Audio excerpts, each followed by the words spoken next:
ஆண்டவருடைய ஆவி என்மேல் உள்ளது, ஏனெனில் அவர் எனக்கு அருள் பொழிவு செய்துள்ளார். ஏழைகளுக்கு எடுத்து வாசி.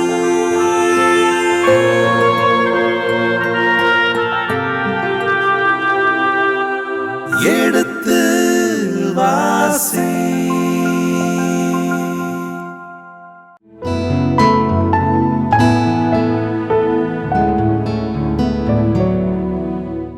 இனிய இதயங்களே, குறிப்பேட்டின் 2ஆம் புத்தகத்திற்கான முதல் அதிகாரத்தின் விவிலிய விளக்கங்களுக்கும் இறை வசனங்களுக்கும் செவிமடுத்திருக்கின்றோம். இப்பொழுது நாம் இந்த குறிப்பேட்டின் 2ஆம் புத்தகத்தின் 2ஆம் அதிகாரத்திற்குள் நுழைய இருக்கின்றோம். இதனுடைய விவிலிய விளக்கங்களை நமக்கு வழங்க நம் மத்தியிலே நம்முடைய பாசமிகு தந்தை தயாராக இருக்கின்றார். எனவே உங்கள் சார்பாக தந்தை அவர்களுக்கு வணக்கம் சொல்லி நிகழ்ச்சியை தொடங்குவோம். வணக்கம் தந்தை அவர்களே.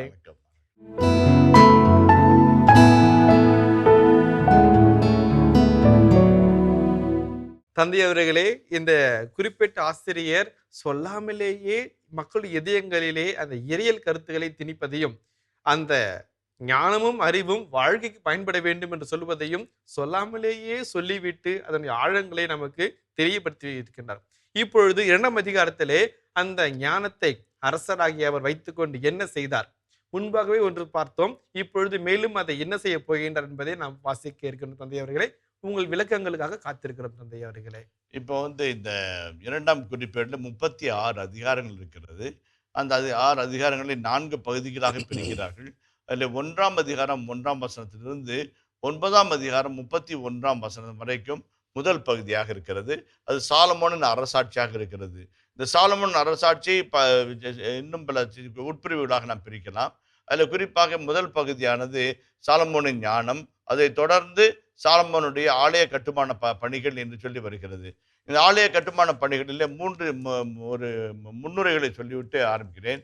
முதலாவதாக, ஆலய கட்டுமான பணிகளை படிக்கும்போது நமக்கு ஏதோ புரியாத ஒன்றை போல தெரியும், அல்லது நமக்குள்ளாக பெரிய அதிக உற்சாகத்தை தராத ஒன்று போல தெரியும். இரண்டாவதாக, இந்த மேலோட்டமான செய்திகளாக இருந்தாலும் அவைகள் விடுதலை பயண நூல், லேவியர் நூல், எண்ணிக்கை நூல் உள்ளிட்ட பகுதிகளில் இருக்கிற செய்திகளோடு வேறு பெரிதும் தொடர்புடையவையாக இருக்கிறது என்பதை நாம் ஊன்றி படித்தால் மட்டுமே புரிந்து கொள்ள முடியும். அப்படி படித்தோம் என்றால் ஆலய கட்டுமான பணிகளுக்குள்ளாக எவ்வகைப்பட்ட இறை செய்திகள், ஐநூலினுடைய செய்திகள் எங்கே அடங்கியிருக்கிறது என்பதை நம்மால் கண்டுகொள்ள முடியும். மூன்றாவதாக பார்க்கின்ற பொழுது 9 அதிகாரங்கள் வரைக்கும் நாம் பார்க்கின்ற பொழுது ஆலய கட்டுமான பணியும் ஆலய அர்ப்பணிப்பு ஜபமும் அங்கே வருகிறது. அந்த பகுதிகள் நமக்கு உண்மையானவே ஒரு எழுச்சியை தருகின்ற திருக்கோயிலின் அர்ப்பணத்தை பற்றிய செய்தி நமக்கு ஒரு அழகான திருப்பாடலையும் சாலமோனுடைய ஜெபத்தையும், சாலமோன் எந்த அளவுக்கு ஆலயத்தை அர்ப்பணம் செய்து கடவுளுக்கு ஒப்புகிறது, 2ஆம் முறையாக கடவுள் சாலமோனுக்கு தோன்றுவது உள்ளிட்ட காட்சிகளையும் இந்த 9 அதிகாரங்களுக்குள்ளாக இருக்கிற பிற்பகுதியிலே நாம் காண இருக்கின்றோம். முதல் பகுதியிலே நம்ம 2ஆம் அதிகாரத்தில் ஆலய கட்டுமானத்திற்கான தயாரிப்பு, ஆலய கட்டுமானத்திற்கான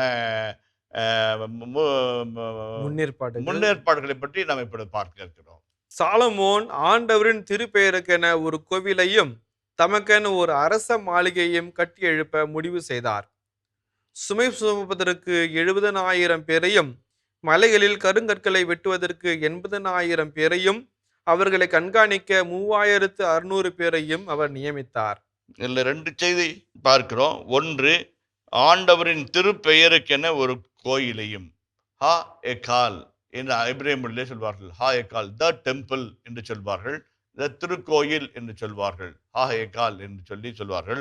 ஆண்டவரின் பெயருக்கென்று ஒரு கோயிலையும் தமக்கென ஒரு அரச மாளிகையும், அதற்கும் ஹா எகால் என்று தான் பெயர். இப்போ கடவுள் வாழும் இல்லம் ஹா எகால் ஆஹ் எலோஹிம் என்று சொல்வார்கள், கடவுளின் இல்லம் என்று சொல்வார்கள்.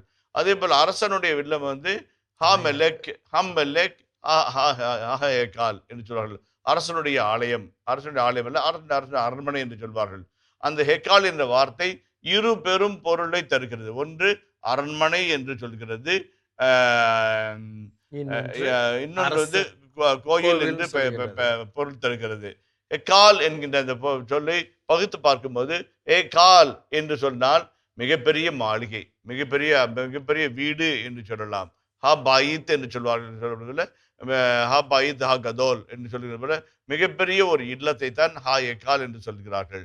அந்த வகையிலே பார்க்கின்ற பொழுது தமக்கென ஒன்று, ஆண்டவருக்கென்று ஒன்று, இரண்டும் அங்கே அழகாய் வந்து விடுகிறது. அதனால நம்ம யாரும் குறை சொல்ல முடியாது. இப்போ வந்து அரசன் வந்து குடிசையில குடியிருந்தாக்க வந்து அரசனுக்கு மதிப்பு கிடையாது இல்லைங்களா? அவ்வளவு செல்வமும் அவ்வளவு திரட்டும் வைத்திருக்கிறவன் அவருக்குரிய ஒரு மதிப்போடும் மாண்போடும் அங்கே குடியிருக்க வேண்டும். அப்பொழுதுதான் அரசனுக்குரிய மரியாதையும் மாண்பும் மற்ற மக்கள் மத்தியிலே அவனுக்கு கிடைக்கும் என்பதனால் தனக்கென்ன ஒரு கோயிலையும் ஆண்டவருக்கென்று ஒரு ஆலயத்தையும் அவர் கட்டுகிறார். அதான் முதல் பகுதியை பார்க்கிறோம். அதுக்கு வந்து 80,000 70,000 கல் வெட்டுவோர்களையும் நியமிக்கிறார். தீரின் மன்னரான ஈராமிடம் சாலமோன் தூதனுப்பி, என் தந்தை தாவீது வாழ்வதற்கென தமக்கு ஒரு மாளிகை கட்ட நீர் அவருக்கு கேதுரு மரங்களை அனுப்பி வைத்தீரே, அவருக்கு செய்தது போலவே எனக்கும் செய்தருளும். என் கடவுளாகிய ஆண்டவரின் பெயருக்கென நான் ஒரு கோவில் கட்டி அவருக்கு அர்ப்பணிக்கவிருக்கிறேன்.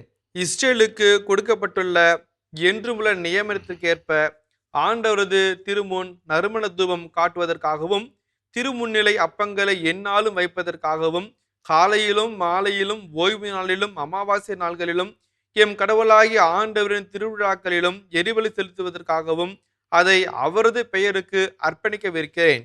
ஓகே, இப்போ வந்து 4 வசனங்களை நம்ம பார்க்கிறோம். விடுதலை பயண நூல் 30:1 முதல் 18 வரல வார்த்தையில பார்ப்போமே.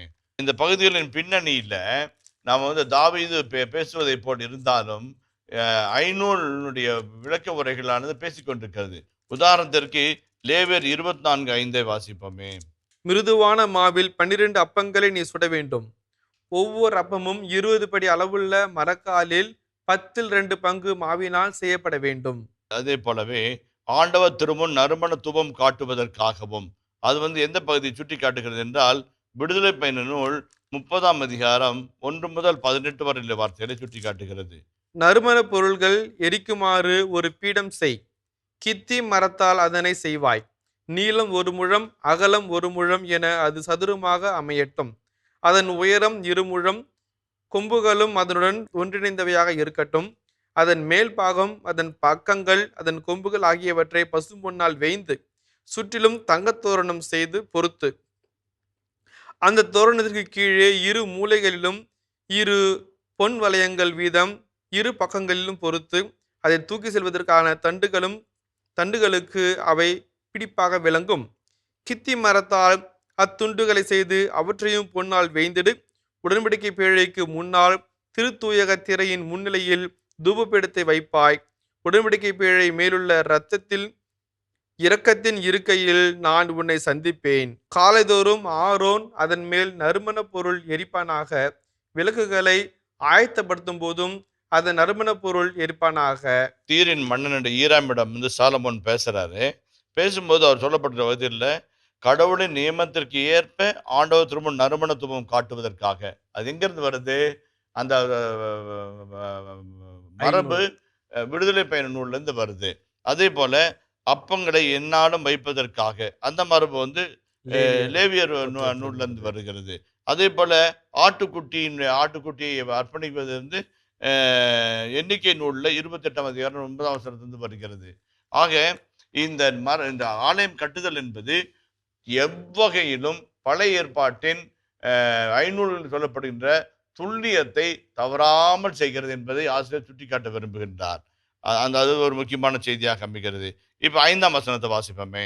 எம் கடவுள் எல்லா தெய்வங்களையும் விட மிக பெரியவர். எனவே நான் கட்டப்போகிற கோவிலும் மிக பெரியதாயிருக்கும். விண்ணும் விண்விரியும் அவரை கொள்ளாதிருக்க அவருக்கேற்ற ஒரு கோவில் கட்ட யாரால் முடியும்? அவரது திருமுன் தூபம் காட்டுவதற்கே என்று அவருக்கென ஒரு கோவில் எழுப்ப நான் யார்? ஆகவே திறமைமிக்க ஒரு கலைஞனை என்னிடம் அனுப்பும். அவன் பொன், வெள்ளி, வெண்கலம், இரும்பு ஆகியவற்றிலும் ஊதா, கருஞ்சிவப்பு, நீலநூல் வேலைப்பாட்டிலும் சிற்பம் செதுக்குவதிலும் தேர்ந்தவனாக இருக்க வேண்டும். என் தந்தை தாவீதால் தேர்ந்தெடுக்கப்பட்டவர்களும் என்னோடு யூதாவிலும் எருசலேமிலும் இருக்கிறவர்களுமான கலைஞர்களோடு சேர்ந்து அவன் வேலை செய்ய வேண்டும். மேலும் லெபனோனிலிருந்து கேதுரு மரங்கள், தேவதார மரங்கள், வாசனை மரங்கள் ஆகியவற்றை நீர் எனக்கு அனுப்பி வையும்.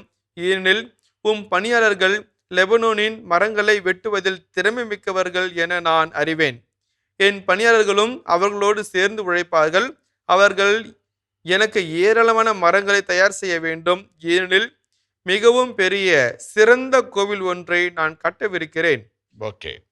இப்போ ஒரு அருமையான ஒரு வார்த்தை. என் கடவுள் எல்லா தெய்வங்களையும் விட பெரியவர்.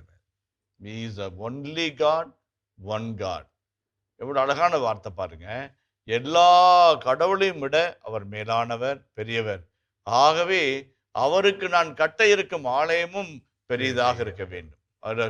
ஏறக்குறைய 40,000 ஸ்கொயர் ஃபீட் இந்த ஆலயத்தினுடைய பரப்பு இருந்ததாக குறிப்பிட்டு சொல்கிறார்கள். நான் அதை பற்றி விளக்கங்களை பின்னாளிலே சொல்லுகிறேன். இப்படிப்பட்ட ஆலயங்கள் அந்நாளில் இதே போன்ற ஆலயங்கள் வெவ்வேறு இடத்திலும் இருந்திருக்கிறது. அதனுடைய மாடல்களை தான் இவர் பின்பற்றுகிறார்கள் என்றும் அதை பற்றி ஒரு விளக்க ஒரு கட்டுரைகளை பற்றிய செய்திகளை பிற்பாடு நான் பகிர்ந்து கொள்கிறேன். அந்த ஆலய அமைப்பு மிகப்பெரிதாக இருக்க வேண்டும். மிகச்சிறந்த கலைஞர்களை கொண்டு கட்ட வேண்டும். மிகச்சிறந்த மரங்களை, விலை உயர்ந்த கற்களை கொண்டதாய் அமைய வேண்டும்.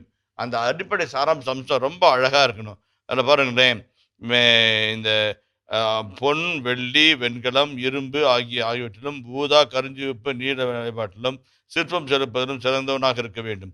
இப்போ அதாவது சீஃப் இன்ஜினியர், சீஃப் ஆர்கிடெக்ட் என்று சொல்வார்கள். சீஃப் ஆர்கிடெக்ட், அந்த ஒரு ஆர்கிடெக்டை நீங்கள் அனுப்புங்க. அவங்களுக்கு கீழே நாங்கள் ஒர்க் பண்ணுறோம், அவங்க எங்களோட சேர்ந்து ஒர்க் பண்ணிட்டோம். அப்போ அதாவது வெளியூர்லேருந்து வருகிறார். அவர் அவருடைய தன்மை மட்டும் இல்லாமல் நம்முடைய தன்மையை கரெக்டாக உள்வாங்கி அதற்கு ஏற்றார் போல அவர் கட்டி எழுப்ப வேண்டும் என்று சாலமோன் விரும்புகின்றார். அதுதான். அதே மாதிரி 2 கருத்துக்கள் எனக்கு ரொம்ப பிடிச்சிருந்தது. என் கடவுள் பெரியவர், அவருடைய பெயருக்கு ஏற்றாற்போல் ஒரு மிகப்பெரிய ஆலயம் எழுப்ப வேண்டும் என்று சாலமோன் நினைக்கின்றார். நம்முடைய வாழ்க்கையில கூட நம்ம கடவுளை எவ்வளோ பெரியவர்னு நம்ம நினைக்கிறோமோ அவ்வளோ பெரியவருக்கு தான் நம்ம மரியாதை கொடுப்போம். நம்முடைய வாழ்க்கையில கடவுள் ஊறுகாய் மாதிரி இருந்தாக்க ஊறுகாய் மாதிரி தான் மரியாதை கொடுப்போம். தேவைப்பட்டா தொட்டுக்குவோம், தேவைப்பட்டா தொட்டுக்க மாட்டோம், இல்லைங்களா? ஒரு கடவுள் நமக்கு ஒருவேளை உணவை போல இருந்தால் அவரே முக்கியம், அதுவே முக்கியம். அது இல்லாவிட்டால் பசி ஆறாது. அதான் ஒரு சில கடவுள் லட்டு மாதிரி ஐயோ நம்மளுக்கு சுகர் விட்டுருவோம் வேணாம் அப்படின்ற மாதிரி போவார். அப்படின்ட்டு எங்கள் ஃப்ரெண்டு ஒருத்தர் இருந்தார், கொஞ்சம் பெரியவர். அவர் அடிக்கடி என்ன பேசிட்டு இருப்பார், ஆனால் கொஞ்சம் தண்ணி போடுவார். நான் பங்குசாமி அவர் போய் பேசுங்கண்ணா அப்படின்னு அனுப்பி விடுவேன். நான் என்கிட்ட ரொம்ப ரொம்ப நேரம் பிளேடு போட்டாருன்னா அங்கே அனுப்பி விட்றது. அவர் போயிட்டு பங்குசாமி அவர்கிட்ட குடிக்காம வா, இல்லைன்னா என்கிட்ட வராத அப்படின்ட்டாரு. அவர் என்கிட்ட சொன்னார், ஃபாதர் கொஞ்ச நாள் கழிச்சு அவர் பார்க்கணும். நான் கொஞ்ச நாள் கழிச்சு பார்த்தேன். ஃபாதர் அப்படின்னாரு. என்ன சார் ஃபாதர்லாம் இப்போ பேசுறது இல்லை அப்படின்னாரு.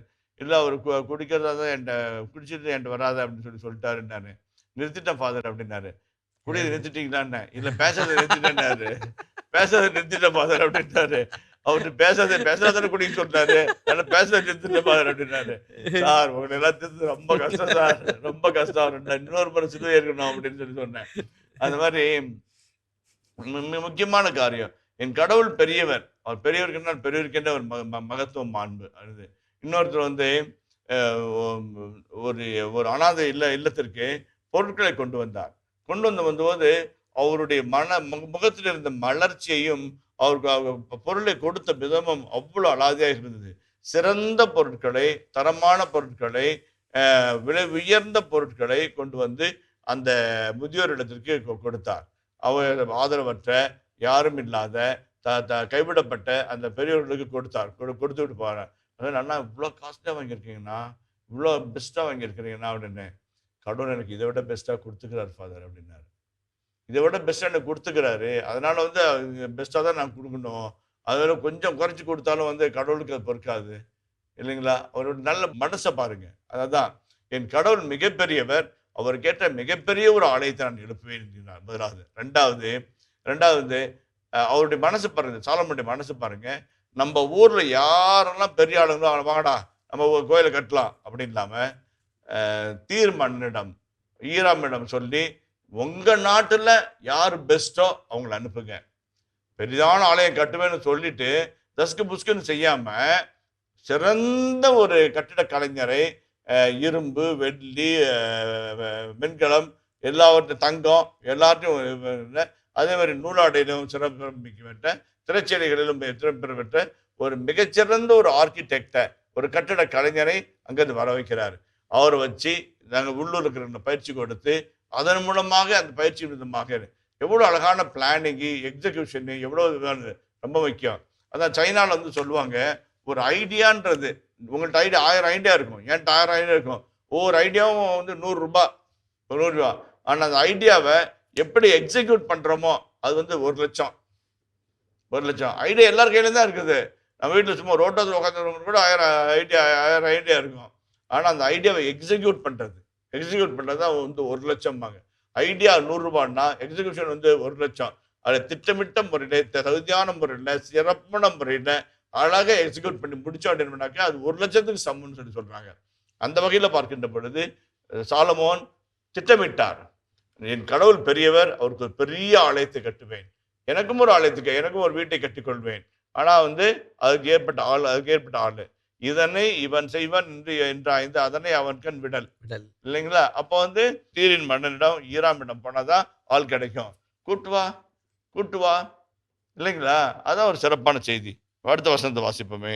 அவர்கள் எனக்கு ஏராளமான மரங்களை தயார் செய்ய வேண்டும், ஏனெனில் மிகப்பெரிய சிறந்த கோவில் ஒன்றை நான் கட்டவிருக்கிறேன்.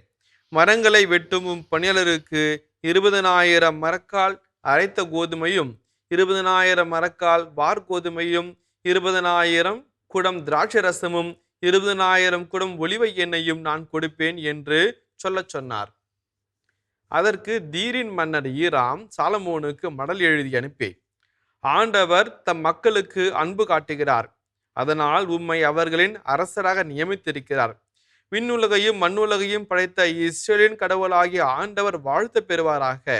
அவரே ஆண்டவராகிய தமக்கு ஒரு இல்லத்தையும் அரசராகிய உமக்கு ஒரு அரண்மனையையும் கட்டுவதற்கு விவேகமும் அறிவாற்றலும் உடைய ஞானியாம் உம்மை தாவீது அரசருக்கு மகனாக தந்தருளினார். எனவே அறிவும் திறமையும் படைத்த ஊராம் அபி என்பவனை நான் உம்மிடம் அனுப்புகிறேன். தான் குலத்தை சார்ந்த ஒரு பெண்ணின் மகன் அவன்.